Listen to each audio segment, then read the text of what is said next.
Voilà, mesdames et messieurs, merci d'être venus assister à la rencontre de deux univers a priori bien différents, celui de Simonetta Greggio et celui de Stefan Hertmans.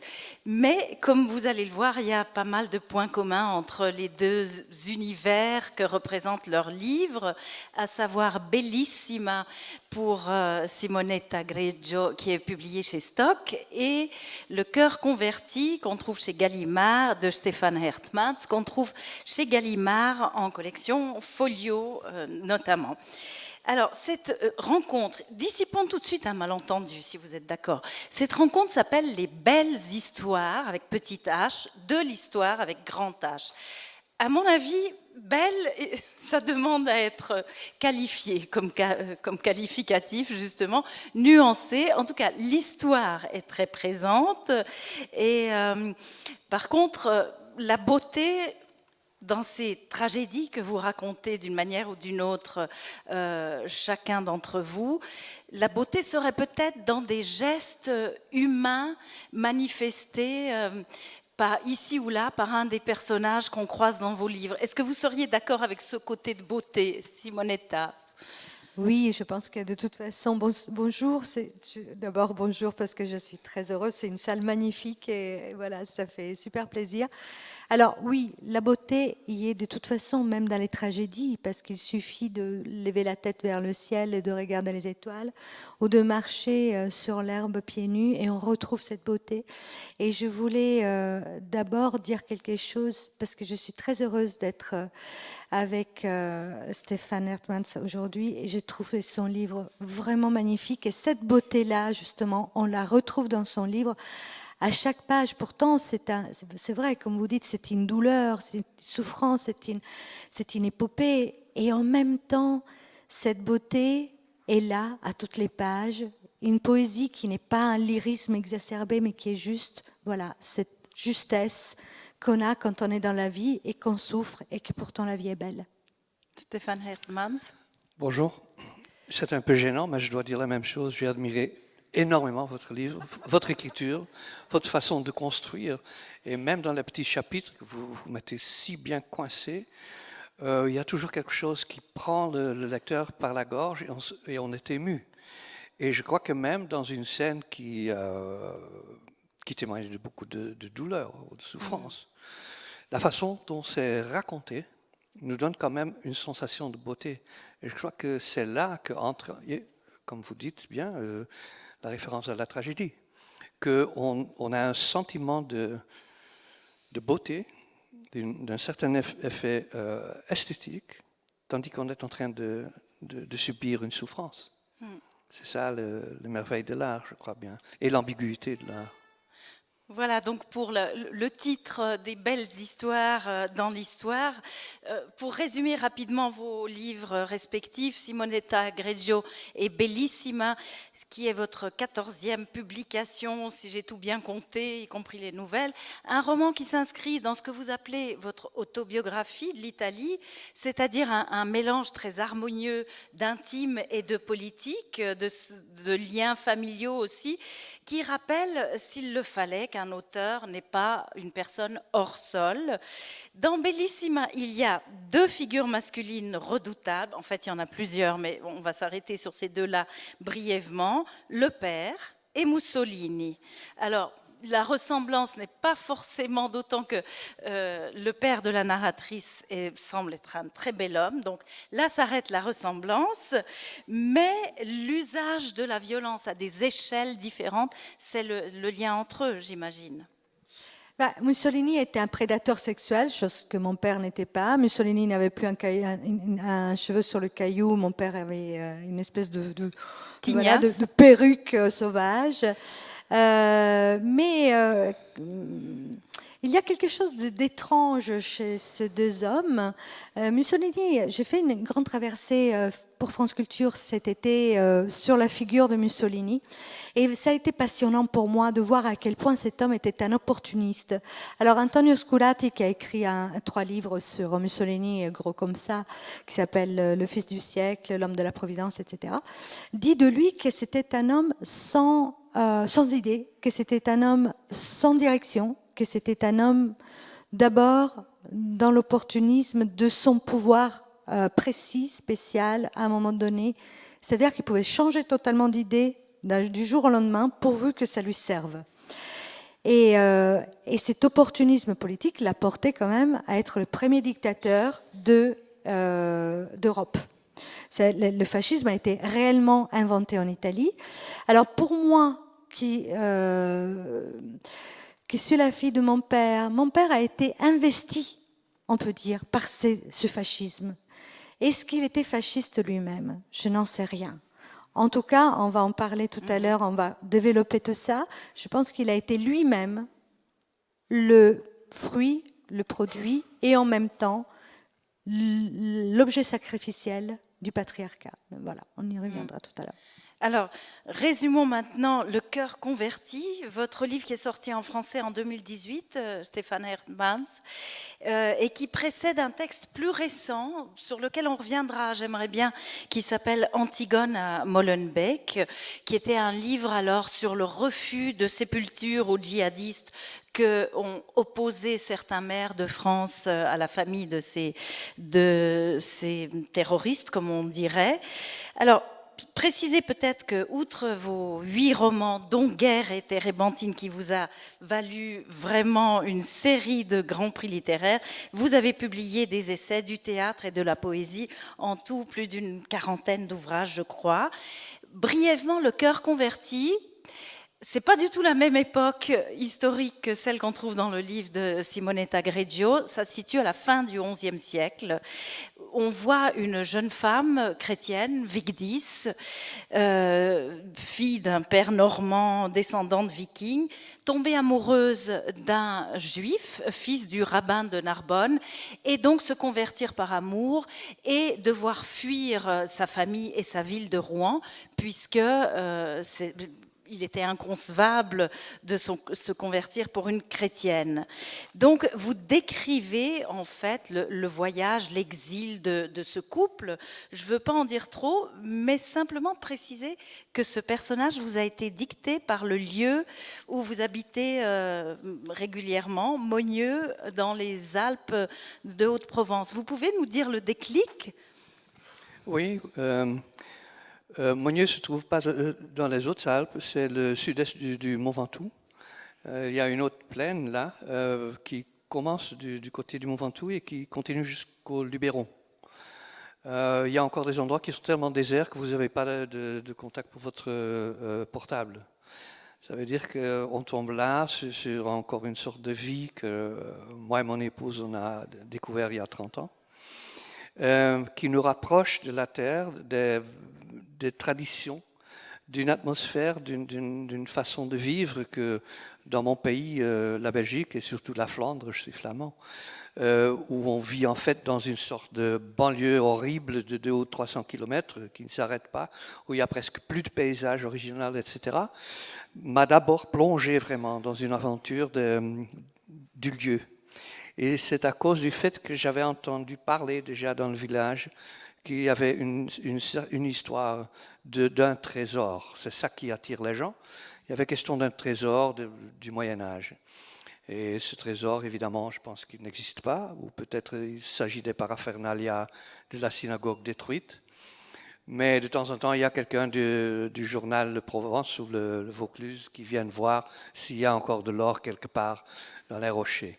Ça a commencé à me fasciner, et c'est seulement à un certain moment qu'un voisin à moi, qui était en plus allemand, vous voyez les villages provençaux, c'est très provençal, hein, il y a toutes sortes de nationalités, c'est une petite Europe, notre village. Et qui m'a donné un article publié par un grand savant américain, juif, sur une histoire exactement d'une fille qui aurait vécu dans notre village au XIe siècle. Voilà, à ce moment-là, j'étais fasciné parce que je me demandais c'était qui cette femme. Quand j'ai bien compris, quand j'avais lu l'article, ça devait être, ça, je m'excuse, le français n'est pas ma langue maternelle, de temps en temps je bloque un peu. Ça a dû être une femme très forte et une femme d'un caractère exceptionnel.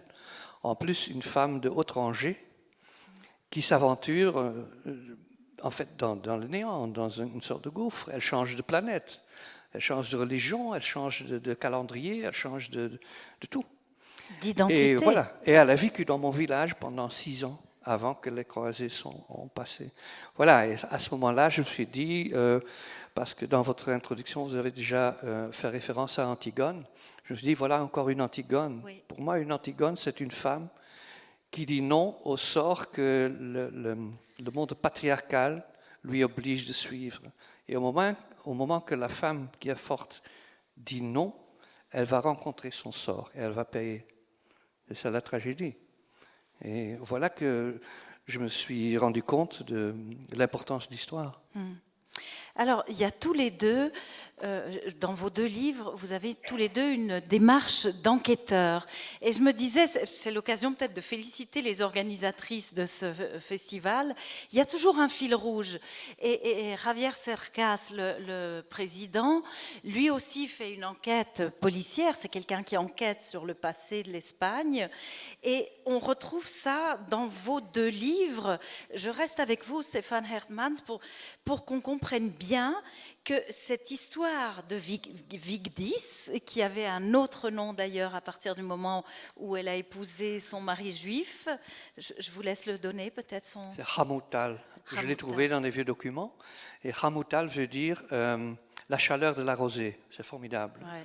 Et j'ai appris maintenant que de nouveau, il y a une nouvelle génération en Israël qui a obtenu le nom Hamoutal, qui est un très ancien nom. Alors il y a aussi une histoire fascinante là-dedans. Et donc ça vous a pris, si j'ai bien compris, une bonne dizaine d'années de votre vie, de chercher les documents qui vous permettaient d'étayer le parcours de ce personnage, c'est ça ? Oui, les dates que je donne à la fin, en fait, Oui. c'est un petit mensonge.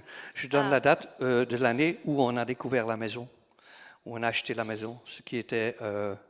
je suis en Suisse, je peux dire 94. Oui, hein, ouais, 94. Comme les Belges ont dit 90 et 70. Et à ce moment-là, évidemment, l'histoire a commencé à croître en moi, en fait. Et j'ai mis encore 6 ans avant que je pouvais vraiment écrire le livre parce que je me suis rendu compte, pas à pas, que l'ampleur était encore plus importante. Et puisque l'histoire de mon petit village en Provence m'a mené jusqu'au Caire, voilà qu'il s'agissait d'une histoire planétaire parce que le document se trouve à Cambridge, qu'on a découvert, dans lequel le sort de cette pauvre femme est décrit. En même temps, les grands savants qui ont élucidé le document se trouvent à Chicago. Il y a une toute autre opinion même sur le lieu qui est pas facilement lisible dans le document et qui se trouve à Tel Aviv. Alors vous voyez que j'étais tombé dans mon petit village et que j'étais raccroché au Caire, Tel Aviv, Cambridge et Chicago. Et je parlais d'un monde d'il y a 1000 ans. Pour vous, alors, Simonetta Grigio, il faut peut-être que je précise que vous êtes journaliste au départ et que vous avez enquêté également sur différents faits d'actualité et que que vous êtes surtout l'auteur de cette autobiographie en 3 tomes. Donc, vous, au fond, vous examinez l'histoire de votre pays depuis 1959, donc bien avant, enfin quelques années avant votre naissance. C'est pas très élégant de dire ça, excusez-moi. On s'en a déjà parlé tout à l'heure, quand même, Oui, de nos âges. Puis c'est sur Wikipédia. Et ensuite, ça va jusqu'en 2014, grosso modo. Mais cette partie-là raconte, au fond, est la plus autobiographique, mais elle se fondait sur des recherches plus anciennes. Alors, j'étais très intéressée par ce que vous disiez tout à l'heure sur les femmes en fuite. Et cette femme en fuite, qu'est-ce que c'est? C'est quelqu'un qui cherche tout le temps sa place, en fait. Et cette place ne lui est pas donnée, il faut qu'elle l'impose, il faut qu'elle l'invente, il faut qu'elle la crée. C'est le cas de mon personnage. Alors, quand on écrit sur soi-même, c'est toujours très curieux parce qu'il y a une distance qu'il faut prendre entre soi-même, ses propres larmes et les larmes du personnage dans le livre. Voilà, donc cette femme en fuite, c'est moi, depuis le début, bien sûr. Cette femme qui ne trouve jamais sa place, c'est moi. Et en même temps, ma place, je l'ai créée en écrivant. C'est-à-dire que je suis devenue ce que je suis en créant mon propre monde dans les livres. Et tout à l'heure, il y avait une dame qui est passée au salon et qui m'a dit « Mais en fait, vous avez eu de la chance, mais la chance, ça se construit. » Et je trouvais, enfin, elle était très sincère en me disant ça, parce que visiblement, le livre raconte une histoire qui est une histoire commune à beaucoup de femmes, mais aussi à beaucoup d'hommes, il ne faut pas croire, parce qu'elle est, encore une fois, les proies et les objets sacrificiels du patriarcat sont aussi bien les hommes que les femmes. Il faut bien le savoir, il faut bien le dire. Et qu'il va falloir bigrement faire la paix.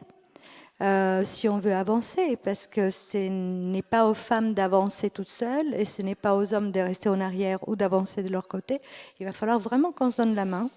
Donc voilà, est-ce que c'est cette femme en fuite qui va chercher sa place dans la littérature, dans les livres et forcément aussi dans ce qu'elle devient, parce que c'est aussi une position sociale, c'est une position économique, c'est aussi une très grande liberté qu'on paye extrêmement cher. Je connais très peu d'écrivains riches, et voilà.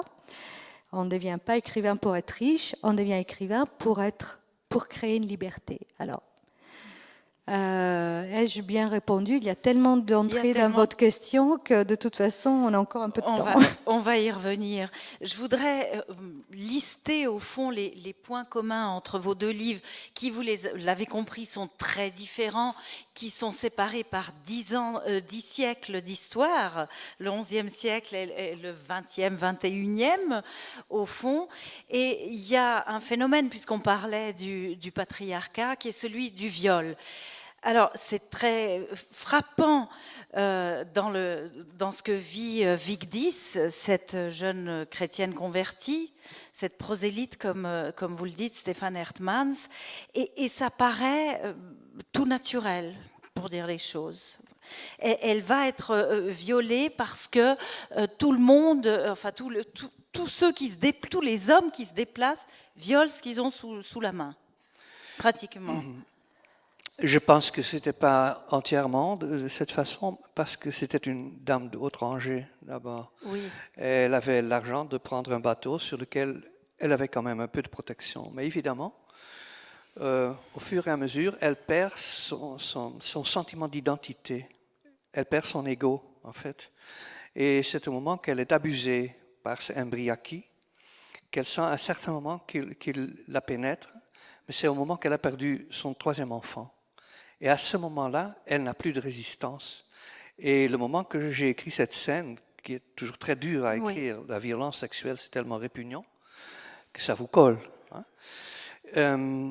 Je me suis rendu compte que le fait qu'elle se laissait pénétrer et avait même un vague sentiment de se souvenir de son mari, ce qui est le plus tragique en fait dans le viol, que c'était là la misère la plus profonde pour elle. Et c'est ce jour que j'ai écrit cette scène que je me suis rendu compte. Le pas suivant, c'est qu'elle va perdre raison. Parce qu'une femme à cette époque-là n'avait pas de grammaire, de syntaxe, de vocabulaire pour parler d'un tel traumatisme. Elle avait perdu tout. Hein. Et elle ne pouvait pas dire « je suis traumatisée, je suis frustrée ». Il n'y avait pas de Freud. Elle ne pouvait même pas s'imaginer qu'en quittant le Dieu de sa jeunesse, qui était le Dieu chrétien, et en assumant la théologie, pour ainsi dire, la foi hébraïque, qui en fait, à ce moment-là, s'ouvre un gouffre, parce que si on peut changer d'un Dieu à un autre, est-ce que Dieu a du sens? Non, il a seulement un sens quand il est seul. Ça, c'est le noyau de la pensée patriarcale de la théologie. Il n'y a qu'un Dieu. Et au moment que vous changez de Dieu, vous pouvez changer presque tout, quoi. Et à ce moment-là, j'ai vu que cette femme, dans le viol, a été privée de son identité. Et que, parce qu'elle était presque sous-consciente, elle n'était pas présente. Je pense que c'est là la douleur. Et je dois dire que j'ai retenu beaucoup de belles choses de votre livre. Mais s'il y a quelque chose de très important, c'est que vous faites cette très belle différence entre la douleur et la souffrance. La souffrance est beaucoup plus profonde encore. La douleur, on est encore là quand on sent la douleur.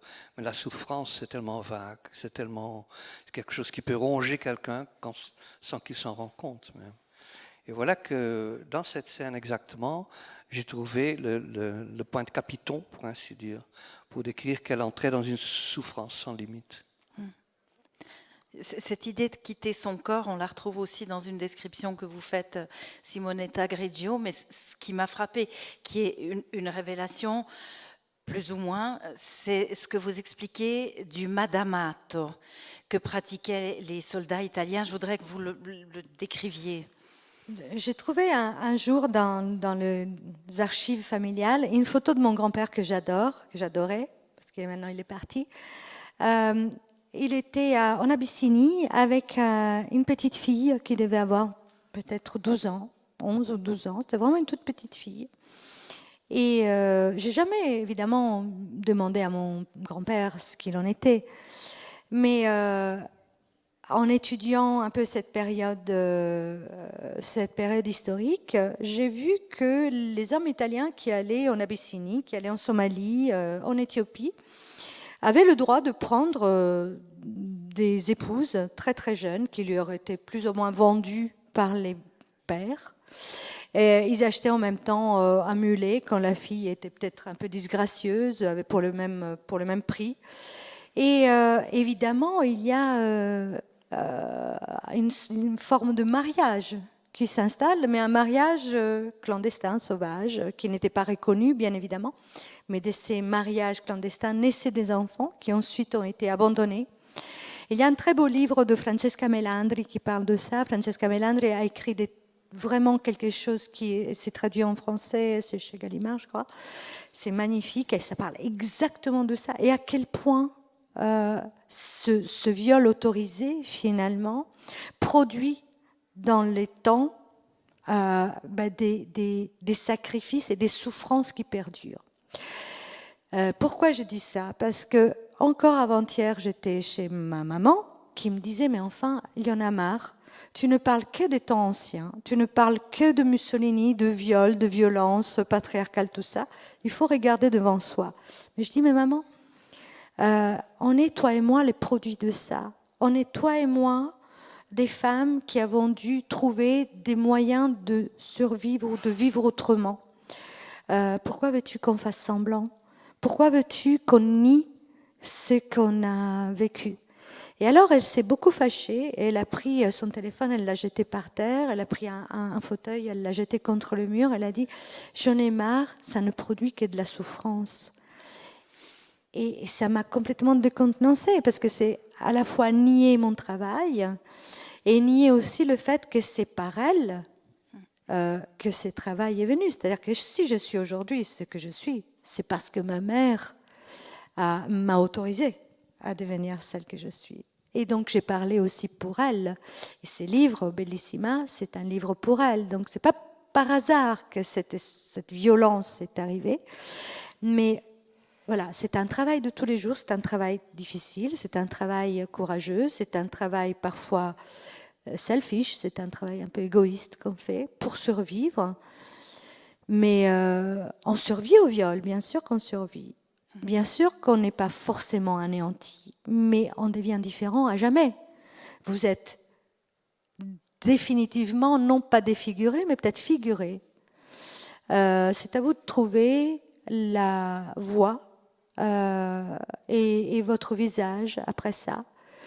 Est-ce qu'on vous a vraiment enlevé quelque chose ou est-ce qu'on vous a donné une telle colère, une telle rage, une telle force de vie que vous allez tout, mais tout casser sur votre chemin? Je ne sais pas.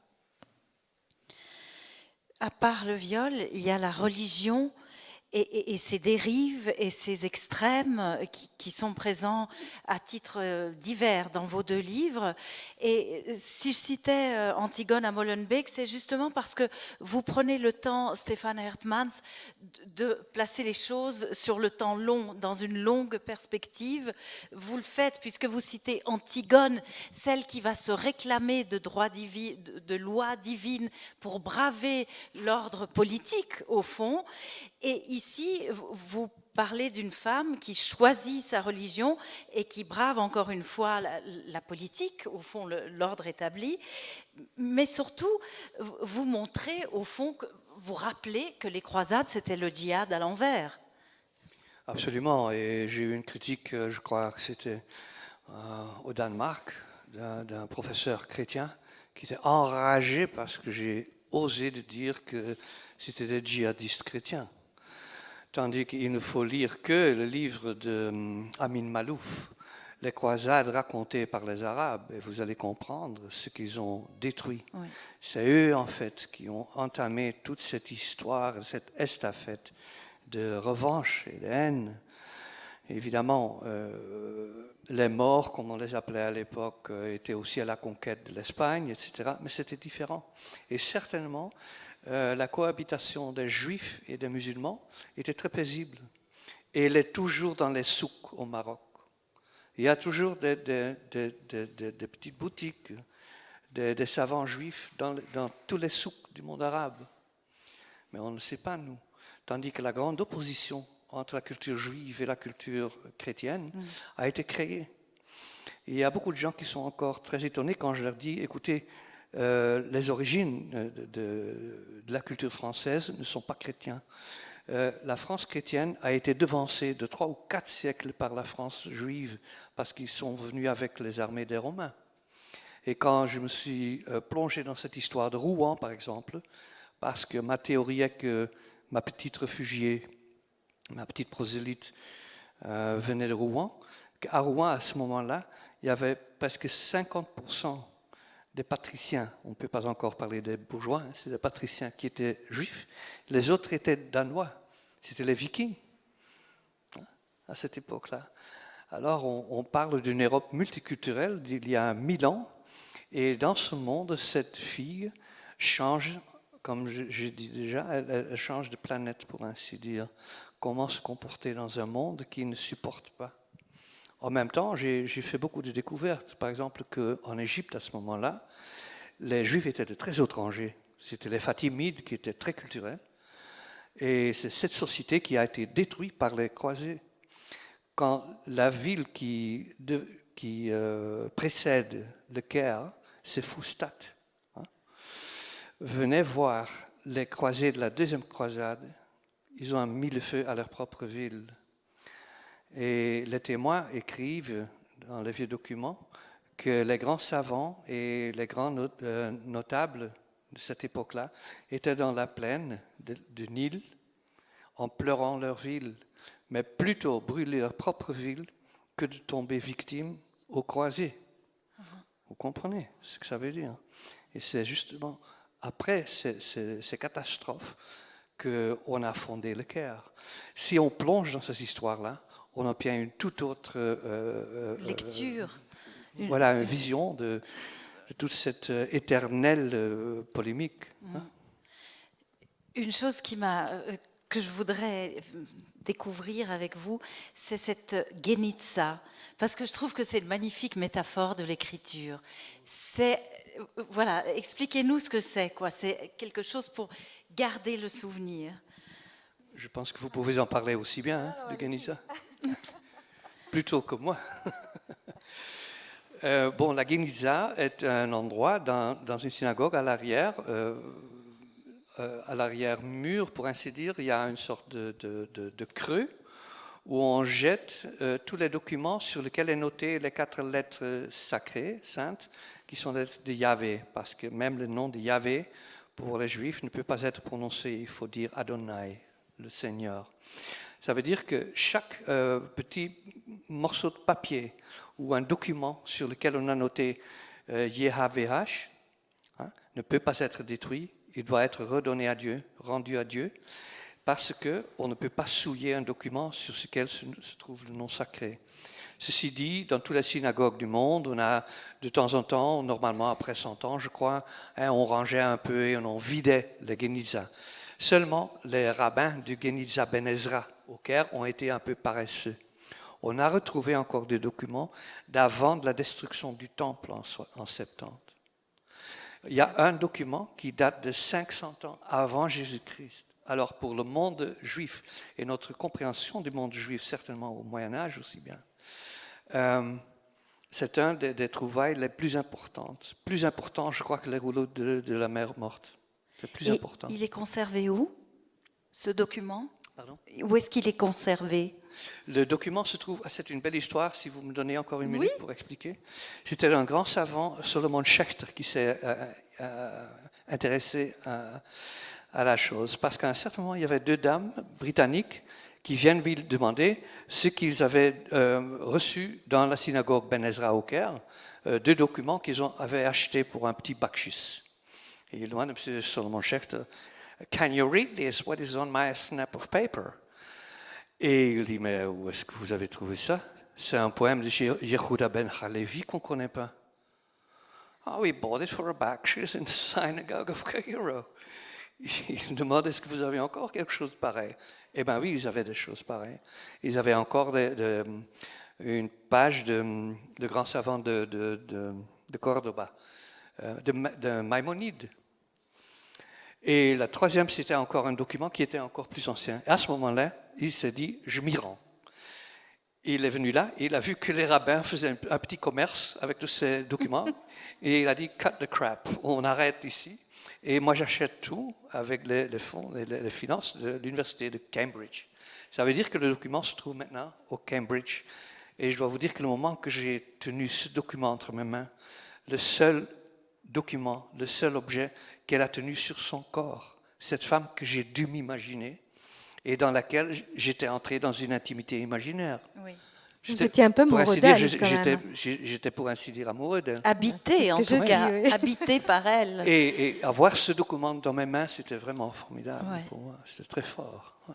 Mais si je parle de la Guéniza, Simonetta Grigio, c'est que cette idée des petits fragments qu'on garde pour construire une réalité, qu'elle soit fictive ou réelle ou réaliste en tous les cas, c'est exactement ce que vous faites dans votre livre. Cette autobiographie, c'est des fragments de journaux, de nouvelles de radio, de photos, etc.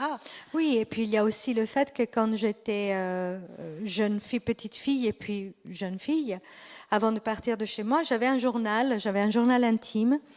Et quand je suis partie un peu... précipitamment. Oui, on va dire ça comme ça. J'ai dû abandonner ça derrière moi. Et ma mère était tellement à la fois folle de douleur et folle, furieuse quand même, que je parte, que je quitte comme ça la maison, qu'elle a tout brûlé. Elle a brûlé tous mes journaux. Donc, c'est très bizarre. C'est très bizarre parce qu'on est toujours à la recherche de ce qu'on était, de ce qu'on a écrit. Et je pense que si j'ai commencé à écrire, et c'est un peu à cause de ça, c'est aussi parce que je récréais tout ce qui a été brûlé par mon départ. Il y a un secret que vous découvrez petite fille, c'est que votre mère a été adoptée parce qu'elle était juive. Alors c'est très curieux parce qu'un jour je suis arrivée un dimanche à la maison en disant, c'était l'heure du déjeuner, le déjeuner sacré du dimanche en Italie, bien sûr, avec les spaghettis, les machins, tout ça. Et j'ai dit à l'assemblée réunie, donc les frères, mon père, ma mère, j'ai dit, mais tu sais, maman, en fait, tu es juive. Donc nous aussi. Et puis elle me regarde et dit, oui, bon, n'empêche que si tu n'étais pas en retard, les spaghettis, ils seraient un peu al dente là maintenant. Donc ça ne l'a absolument, mais pas touché du tout. Ça ne lui a fait ni chaud ni froid. Je découvre peu à peu des choses. Encore l'autre jour, sa sœur adoptive, qui a un Alzheimer très profond, donc les secrets viennent à la surface. Et elle dit à ma mère cette phrase incroyable, elle dit, de toute façon, ta famille aurait dû être rayée de la carte. Aurait dû aurait pu. Qu'est-ce qu'elle veut dire? Ma mère a été adoptée par un couple de fascistes avérés. Mon grand-père était un maire d'un petit village fasciste. La sœur de ma maman se réclame très franchement fasciste. Donc, si vous voulez, qu'est-ce qui continue de se jouer là? Et ma mère n'entend rien. Elle n'entend rien. Elle a appelé mes frères David et Simon, mais c'est pas grave, hein. Ils sont circoncis, mais c'est pas grave, hein. Elle n'est pas du tout juive, bien sûr. Il y a une sorte c'est pas la seule famille, c'est beaucoup de familles italiennes qui sont dans le déni total de leurs origines. Et moi, j'ai découvert ça très très tardivement en arrivant en France, et encore maintenant, c'est toute une partie de ma culture qui n'est pas faite, qui n'est pas voilà, c'est assumé. Quelque chose, pas assumé, oui, parce que au contraire, je trouve ça formidable. Enfin, voilà, c'est toute une partie qui me plaît, donc qui me passionne, mais qui reste totalement. Encore maintenant, quand j'en parle à ma mère, elle me dit "Oh, toi, avec tes histoires de juifs." Voilà, ça lui passe complètement au-dessus de la tête. Et pourtant, votre grand-père ou arrière-grand-père a aidé des juifs. Ah oui, bien sûr. Mon grand-père, donc, qui a adopté ma maman, mon grand-père adoptif, a caché un jeune homme pendant tout un hiver dans le grenier. Ma mère, un jour, on tombe sur la photo et je dis, mais qui est ce Ludovico, maman? Et il me dit, ah, c'est le zio Vico, l'oncle Vico. Je dis, c'est qui? Je n'ai jamais entendu parler. Elle me dit, c'est le type qui se cachait dans le grenier. Mais comment ça, le type qui se cachait dans le grenier? C'est la première fois que j'en entends parler. Ah oui, c'est des vieilles histoires, tout ça. Ah oui, je pense que c'est lui qui a payé quand... Ah oui, je crois que c'est lui qui a payé quand on a été sauvés. Tu sais, comme ton grand-père était fasciste, les partisans, ils sont arrivés, ils voulaient tuer toute la famille. Finalement, je crois que c'est lui qui a payé. Je dis, maman, mais quand est-ce que tu m'as raconté cette histoire? Donc ça n'arrête pas. C'est comme des marées, vous savez, qui apportent sur les rivages chaque fois des nouvelles choses. Voilà, parfois c'est des étoiles de mer, parfois c'est des bouteilles en plastique, mais voilà, chaque fois c'est. Je pense que je n'aurai jamais fini avec cette histoire tant que je serai là, tant que ma maman sera là. Vous vouliez dire quelque chose, je crois. Oui, absolument. Ça me fascine énormément parce que il se fait que j'ai publié un livre en néerlandais sur le fait que j'ai découvert que j'avais vécu 20 ans dans une maison d'un SS flamand très important. J'en savais rien au moment que j'ai acheté cette maison. Peu à peu, j'ai aussi recherché l'histoire. Ça va apparaître chez Gallimard au mois de janvier. Et ce que j'ai vu et que j'ai trouvé dans votre livre aussi, c'est la façon dont on peut poser d'une façon implicite la question éthique, parce qu'on laisse voir l'ambiguïté des gens. Vous êtes dans l'ambiguïté totale, vous-même avec votre amour pour votre père. En même temps, la revanche de la destruction de l'intérieur qui ne soulage pas. Et tout cela, voilà. Et on voit cette tragédie dans les familles où il y a une certaine omerta. Aussi bien en Flandre, évidemment, parce que les Flamands se sont toujours servis de l'excuse qu'ils ont collaboré avec le nazisme parce qu'ils étaient dominés par la francophonie qui leur méprisait. Ce qui a été vrai. Les francophones leur ont même pas admis d'avoir des universités en néerlandais pendant longtemps, jusqu'après la Première Guerre mondiale, etc. Les Flamands ont dû lutter pour leurs droits. Mais l'excuse, la perversion commence avec le fait qu'ils étaient bons bourgeois et ils aimaient Goethe et Rilke, voilà. Et en même temps, il y avait ce même mécanisme de refoulement que j'ai vu dans votre famille, qu'on n'en parle pas. Le SS était marié avec une protestante d'Arnhem, en Hollande, très pieuse, qui n'a jamais quitté son mari, même quand il revenait avec sa maîtresse, qui était une vraie fasciste, à fond. Elle est décédée en 2004 avec Hitler sur sa cheminée encore à Anvers. Ah oui. Une vraie fasciste qui était sa maîtresse. Il venait boire le café chez son épouse avec sa maîtresse, tandis qu'elle, elle était pacifiste. Elle était une femme de grande culture. Elle a souffert toute sa vie. Elle n'a rien dit là-dessus. À un certain moment, elle découvre que quand elle va le visiter aux prisons, que sa maîtresse est là. Dans ses journaux, il y a une phrase. Papa a eu d'autres visites aujourd'hui. là, on voit aussi bien une souffrance du refoulement. Voilà. C'est à cause de cela que votre livre m'a fasciné énormément. Voilà. Par rapport à ces deux femmes qui sont les héroïnes de vos deux livres, on a effleuré l'idée de l'identité et il y a une phrase de vous, Simonetta Greggio, qui m'a frappée, qui est « Qui est-on quand on est plus qu'on était, mais pas non plus autre chose tout à fait ?» Est-ce que d'écrire, ça fait que vous le savez maintenant? Non, je ne sais absolument rien. J'espère que je ne vais pas le savoir jusqu'à la dernière heure de ma vie parce que ça me permettra de continuer à avancer sur ce fil où je suis en équilibre entre deux montagnes, tendues entre deux montagnes dans le brouillard. Je ne sais pas du tout où je vais, mais heureusement, je ne le sais pas et je ne sais pas de quoi sera fait demain. Et c'est pour ça que c'est très, très excitant de vivre. Je ne sais absolument pas qui je suis. Et je ne sais pas ce que je vais découvrir encore. Intéressant. Je précise que la narratrice de votre livre, c'est d'après une histoire vraie. Donc, vous pouvez habiter cette femme, elle peut vous habiter puisqu'elle c'est en partie vous. Mais l'exercice que vous avez fait, vous, Stéphane Hertmans, pour être habité par ce personnage de femme dont les indices concrets étaient quand même faibles, ténus, vous a révélé des choses sur vous-même en termes d'identité?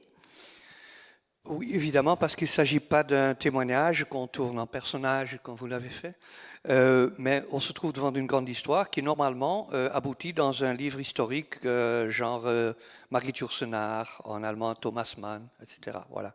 Je me suis rendu compte que je ne pouvais pas écrire un roman historique de cette façon et de me donner cet air d'auteur tout savant. J'avais une phrase dans la tête d'un grand auteur américain, Don DeLillo, qui à un certain moment a dit l'auteur d'aujourd'hui est en fait le journaliste de ses personnages. J'ai trouvé ça très fort. Ça veut dire que je me suis rendu entre mes personnages et j'ai pris la naïveté sur moi dans la première scène d'ouverture que j'ouvre ma fenêtre et que je vois ces deux au XIe siècle s'approcher de mon village, qui n'a pas tellement changé, je pense. Dans les rochers, village perché, ça n'a pas trop changé. Et voilà, cette naïveté, pour ainsi dire, entre guillemets, m'a sauvé de la naïveté d'être un raconteur objectif. Et j'ai pensé à ce grand livre qui a été très important pour moi, qui a paru en 1984, c'est Montaillou, de Le Roi Ladurie. À ce moment-là, les historiens professionnels étaient vraiment indignés, qui s'étaient permis d'inventer des histoires et des anecdotes, mais basées sur des faits historiques. Ça veut dire que je trouve ça une façon de travailler pour le roman qui, de nouveau, donne une possibilité de renouveler ce genre inépuisable et de dire, voilà, je vais me porter comme un journaliste de mes personnages, comme si j'avais un micro invisible et que je veux écouter ce qu'ils pensent, ce qui sont leurs craintes et leurs angoisses, leurs espoirs, etc. Et j'ai trouvé ça très intéressant à trouver de cette façon. Et je l'ai fait en fait dans les 3 romans, Guerre et Térébenthine, Le cœur converti, et je pense que le titre c'est La montée, le dernier. Voilà. Et en fait, sauf erreur de ma part, c'est tout le temps au présent de narration. Vous propulsez en arrière au XIe siècle et vous parlez de vos doutes et vos démarches d'aujourd'hui, mais tout est au présent parce que tout cohabite en vous, en fait. Vous êtes le carrefour. Oui, mais je crois en plus que quand l'action est très intensive, comme chez vous aussi, on a une chronologie très compliquée. On saute. Il faut sauter tout le temps. Si on devait tirer une ligne chronologique dans votre livre, ce serait un rébus. Hein? Et c'est ça qui rend le roman d'aujourd'hui très intéressant. Oui. On ne reste pas un instant, pas une page dans la même couche temporelle. On saute tout le temps, ce qui donne aussi une sorte d'action spirituelle et une tension à un livre que moi j'aime beaucoup. Voilà. Il y a une phrase de vous, Stéphane Hertmans, que j'aime beaucoup parce que justement c'est un arrêt du temps où vous dites « Il existe encore ici de ces après-midi oniriques au cours desquels les lents nuages blancs évoquent de gigantesques dieux grecs assoupis qui, flottant à travers l'Élysée, nous donnent un aperçu du paradis. » Alors, il y a à la fois ce présent qui s'étire et puis cette éternité qui est aujourd'hui au XXIe siècle. Ouais. Oui, là, vous touchez sur quelque chose de très important pour moi.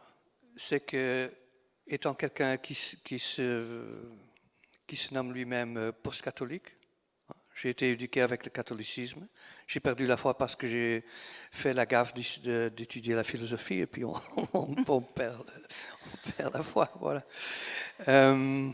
Mais que tout ce que je pense sur l'émotion, sur la sacralité de l'expérience, sur la beauté, sur l'intensité des émotions, provient évidemment de ce monde chrétien, de cette imagination du baroque flamand, par exemple, qui m'est très proche et qui, pour moi, m'a fait rendre compte qu'il n'y a pas d'antagonisme entre émotion et raison.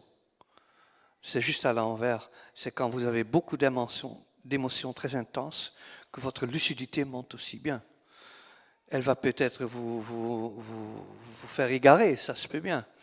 Mais il y a une lucidité de l'émotion qu'il faut rechercher dans le roman, parce que c'est aussi la lucidité d'émotion que vos lecteurs vont retrouver dans votre récit. Voilà. Et c'est cette poésie que pointait Simonetta Greggio et qui existe aussi chez vous. Je m'arrête là sur vos décors respectifs. Ce village provençal, votre ville natale de Padoue. Vous parlez à un moment de Padoue, ville de vipères et d'anges. Et les vipères, expliquez qui est qui. Padoue est le centre du...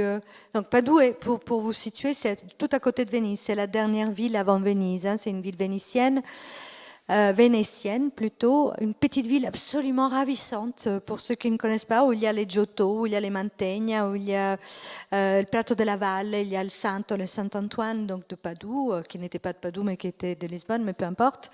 Les Italiens sont parfois un peu... voilà, ils s'approprient un tout petit peu. Et cette ville a été le centre, le cœur battant des années de plomb, très curieusement. Alors moi, j'étais à l'école, j'étais au collège, derrière de hauts murs, dans un très grand jardin, avec les bonnes sœurs qui étaient là, avec encore des cornettes, un peu comme, vous savez, comme chez Fellini. Et puis dehors, c'était juste, c'était la catastrophe absolue, parce que c'était les premières bombes, c'était les gambizzazioni, donc on tirait dans les jambes des profs. D'ailleurs, vous avez ce néologisme jambisé. Jambisé, c'est gambizzare, on faisait ça à l'époque. Donc, on s'en souvient, vous vous en souvenez de tout ça. Et c'était du sang. Et Padoue était le centre, parce que c'est dans cette ville délicieuse, angélique, quelque part, Giotto, n'est-ce pas, bleutée, une ville très riche, où les gens vivent très bien, où on mange très bien, très catholique, extrêmement catholique. Eh bien, il y avait la source, finalement, la vipère de cette violence. Et les deux ensemble, c'était évidemment, c'était un feu d'artifice. Et je voulais revenir à quelque chose dont on parlait tout à l'heure sur la religion aussi, oui. Parce que c'est très important, la religion.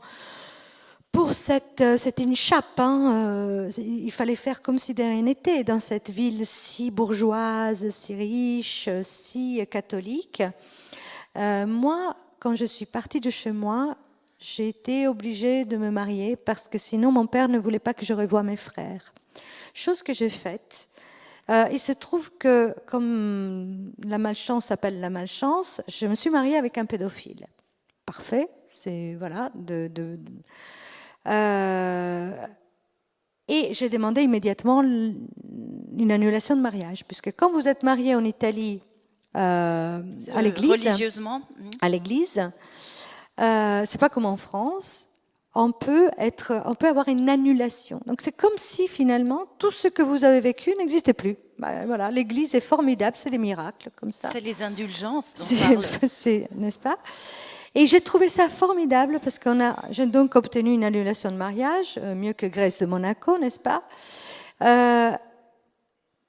C'était de ma faute. Pour l'Église, tout était de ma faute. C'était pas mon mari qui était pédophile. Oh, bien sûr que non, ça c'est pas très grave finalement. Mais c'était de ma faute. Donc, si vous voulez, là, ça m'a même pas mis en colère. Je crois que ça m'a fait beaucoup rire. Par les hasards, les plus grands hasards, ces jours-là, en attendant que ces vieux curés cacochimes qui me recevaient dans ces magnifique palais à Padoue, donne finalement leur accord à l'annulation qui ensuite a été paraphé par le pape lui-même, donc j'ai l'autographe du pape si vous voulez le voir, eh bien, par le plus grand des hasards, j'étais dans le jardin botanique de Padoue et je lisais Lolita. Voilà, c'est les hasards de la littérature et de la vie. Sur la forme de vos deux livres et cette présence au fond, vous parliez de naïveté, d'un narrateur qui est à la fois dedans et dehors, qui prend une petite distance et une forme d'ingénuité comme il regarde les choses évoluer. Je voudrais savoir si le fond a dicté la forme. Quel lien vous faites entre les deux? Est-ce que le sujet vous a imposé un ton, une voix, une forme? D'abord vous, Stéphane Hertmans. Dans mon cas, oui, tout à fait. Je ne suis pas l'auteur qui a une sorte de mur avec des fiches, chapitre 1, chapitre 2, voilà. Je travaille à tâtons, parce que travailler à tâtons, ça me rend beaucoup plus mobile et disponible pour les idées que normalement je n'aurais pas admis. Voilà. Et je crois que s'il y a quelque chose qui lie nos livres profondément dans la structure, c'est que vous aussi bien vous avez une façon de relier l'histoire intime et la grande histoire. Oui. Au moment que vous écrivez sur le fascisme italien, sur la mafia, etc., on sent vraiment la journaliste politique de l'étranger qui parle. Il y a une autorité là. Juste après qu'on a lu sur la fragilité de la fillette qui avait 14 ans, par exemple. Et cet décalage entre l'intimité et la grande histoire est évidemment aussi ce qui m'a guidé dans mon livre. Et je me suis rendu compte qu'il faut travailler avec ce qu'on appelle dans le cinéma le hard cut. Ça veut dire que vous êtes en pleine d'une scène, et voilà, on vous prive le reste, et ça pend. Et vous devez attendre. Ça s'appelle en anglais le cliffhanger. Vous devez attendre parce qu'il y a un autre mouvement dans l'histoire, dans la narration, qui va prendre le devant. Et de cette façon-là, j'ai découvert que même dans les séries de Netflix, on travaille de cette façon. On vous amène dans une histoire et vous voulez savoir ce qui suit. Mais on ne vous dit pas. On va vous raconter quelque chose de tout à fait différent d'abord. Et cette façon de pérégriner dans un livre et de voir une construction qui n'est pas chronologique ou n'est pas une ligne unilingue, mais qui est une sorte de mouvement autour du thème et du gouffre qui se trouve au milieu, c'est une façon très intéressante de repenser le roman d'aujourd'hui, quoi. Une découverte pour vous ou quelque chose de naturel? Non, naturel jamais, vous rigolez, c'est un boulot de monstrueux. C'est artificiel au possible, mais cet artifice devient naturel par le boulot, le métier, le travail, la boîte à outils, comme dit mon éditrice, c'est-à-dire que vous avez des outils qui vous aident, qui est là, que je salue dans la salle, qui fait comme si de rien n'était. On l'a vu. Et oui, non, c'est un vrai travail. C'est un travail de grand couturier, finalement. Et c'est ça qui fait la différence, excusez-moi de dire les choses comme je les pense, avec Musso. Musso qu'on lit très, très volontiers quand on doit prendre un train, qui vous raconte une histoire du début à la fin avec un fil qui est tendu et qui va jusqu'au bout, qui est une histoire, hein, c'est formidable. Mais le vrai travail, c'est de faire une robe qui tient par tellement d'artifices et tout ça, qui a l'air tellement naturelle au fond, qu'elle semble avoir toujours été là. Et moi, ce que j'aime aussi dans les livres, dans votre livre évidemment, mais dans les livres en général, c'est quand j'apprends des choses. C'est comme vous racontez les croisades, je me suis dit, mais bon sang, mais c'est bien sûr, mais évidemment, qu'avant tout ce narratif qu'on nous fait maintenant sur les djihad, c'était ça. Évidemment. Mais c'est comme si tout d'un coup, par un beau roman, un beau romancier, vous découvriez, c'est le trou noir un peu qui se comble, non ? Et quand vous construisez une histoire, c'est de la même manière. Votre tête ne fonctionne jamais dans la journée. Tiens, j'ai pris mon petit déjeuner, ensuite j'ai pris ma douche, ensuite j'ai été... Non, c'est pas du tout comme ça. La douche, ça rejoint l'idée de votre père il y a 10 ans, qui rejoint le petit déjeuner d'il y a 5 ans, qui rejoint ce que vous allez devoir faire, etc. C'est comme ça que ça travaille. Pas de manière linéaire. Le linéaire est totalement artificiel. Donc notre artificiel est naturel. Je crois que ce sera la conclusion parce que je vois que l'heure tourne et je voudrais donner la parole au public puisqu'il y a un micro à disposition. Merci beaucoup à tous les deux, vraiment. Merci. Oui. J'arrive. Il y a un micro, monsieur, là. Micro. Merci. Dans vos deux livres, il y a une recherche du passé quand même, du passé personnel ou du passé d'un lieu.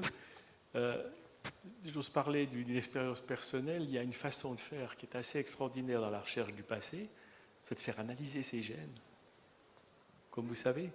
Et vous croyez que vous êtes une race pure, et vous apprenez que vous avez 15% de sang juif, et 30% de sang africain du Nord, et 30% de sang qui vient du Nord, du nord de l'Europe, etc. Et vous devez vous remettre aussi complètement en question, mais comment c'est possible? On ne m'a jamais raconté ça. Comment ça se fait qu'il y a dans mes ancêtres des gens qui viennent de ci, de là et de là, qui sont totalement absents de l'histoire familiale? Personne ne sait que ça existait. Or, c'est une preuve qui est solide quand même. J'en profite aussi pour vous remercier pour votre grande traversée que j'ai écoutée avec plaisir. Et j'ai appris beaucoup de choses également sur en particulier sur la vacuité du fascisme. Je ne m'étais jamais rendu compte, tout le monde parle de fascisme, etc. Et vous dites bien, dans le fascisme, il n'y a rien. L'homme vide. Je prends ce qui est en surface, je parle de ce qui est en surface, mais en profondeur, il n'y avait rien. Dans le fascisme italien, je ne dis pas. Le nazisme, c'est autre chose. Ouais, l'homme vide, c'est la grande... Merci beaucoup. L'homme vide, c'est la grande théorie de Antonio Scurati qui dit en fait que l'homme vide qui était Mussolini, qui avait donné son âme au diable, il le dit dans ses mémoires, avec ses maîtresses et tout ça, en fait, il est traversé par le mal, il est pris par le mal, il est habité par le mal, et c'est le mal qui commande chez lui. Lui-même, ce n'est qu'un involucro, une enveloppe totalement vide.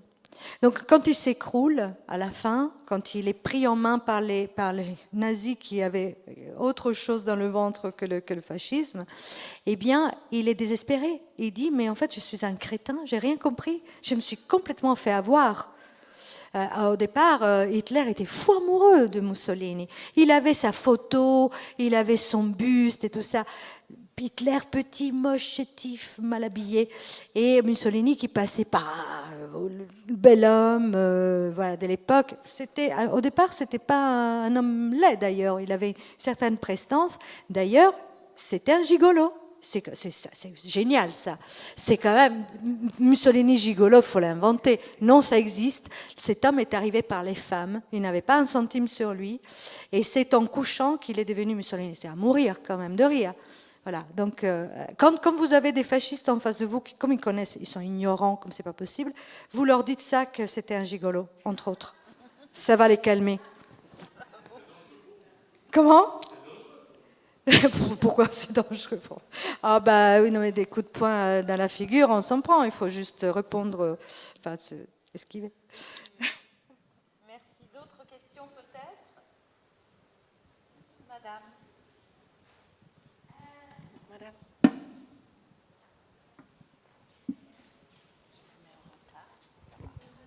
Je me demandais la réaction des Italiens à votre livre. Qu'est-ce qu'ils en pensent? Ben, ils n'en pensent rien parce que c'est pas traduit. Moi, j'écris en français et les Italiens estiment qu'on lave les linges sales en famille, donc ils me disent oh, toi, tu vas écrire en français, tu restes-y. Ni. Pardon? Non, c'est pas traduit. Donc, maman ne l'a pas lu. Donc, mes frères ne l'ont pas lu. Donc, mes amis ne l'ont pas lu. Donc, voilà. Donc, quand je suis en Italie, je ne suis même pas un écrivain. Je suis quelqu'un qui fait un travail imprécisé dans un endroit qu'on ne connaît pas. Ce qui est très reposant. Hein. Je vous rappelle que vous pourrez prolonger la discussion dans l'attente des dédicaces où Stéphane Hertmans et Simonetta Greggio vont dédicacer leurs livres, donc respectivement sur le stand de Stock et celui de Gallimard. Merci encore. Merci. Merci beaucoup. Merci Stéphane.